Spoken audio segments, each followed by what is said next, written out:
പാലക്കാട് ആളിയാർ ഡാമിൽ 3 വിദ്യാർത്ഥികൾ മുങ്ങി മരിച്ചു. വിനോദയാത്രയ്ക്ക് എത്തിയ എഞ്ചിനീയറിംഗ് വിദ്യാർത്ഥികളാണ് മരിച്ചത്. ടി നന്ദഗോപാൽ വിവരങ്ങളുമായി പാലക്കാട് നിന്ന്. നന്ദു, എവിടെ നിന്നുള്ള വിദ്യാർത്ഥികളായിരുന്നു ഇവർ?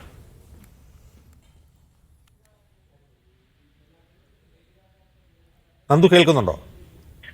അതായത് ഇന്ന് രാവിലെയാണ് ഈ ഒരു അപകടം സംഭവിച്ചത്. ഈ ചെന്നൈയിൽ നിന്നുമുള്ള എഞ്ചിനീയറിംഗ് വിദ്യാർത്ഥികളാണ് ഈ ആളിയാർ ഡാമിലേക്ക് കുളിക്കുന്നതിന് വേണ്ടി എത്തിയത്. ഇവർ വിനോദയാത്രയ്ക്കായി എത്തിയതാണ് എന്നുള്ളതാണ് മനസ്സിലാക്കുന്നത്.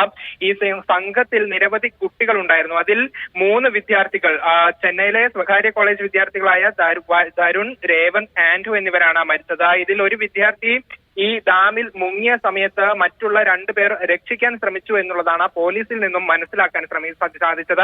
അങ്ങനെ ഈ 2 പേരും മുങ്ങി മരിക്കുകയായിരുന്നു. അങ്ങനെ 3 പേരും മുങ്ങി മരിച്ചു എന്നുള്ളതാണ്. ഉടൻ തന്നെ ഇവിടെയുള്ള ആളുകളൊക്കെ രക്ഷാപ്രവർത്തനവുമായി എത്തിയിരുന്നു. പിന്നീട് ഈ 3 പേരെ പുറത്തെത്തിക്കുകയായിരുന്നു എന്നുള്ളതാണ്.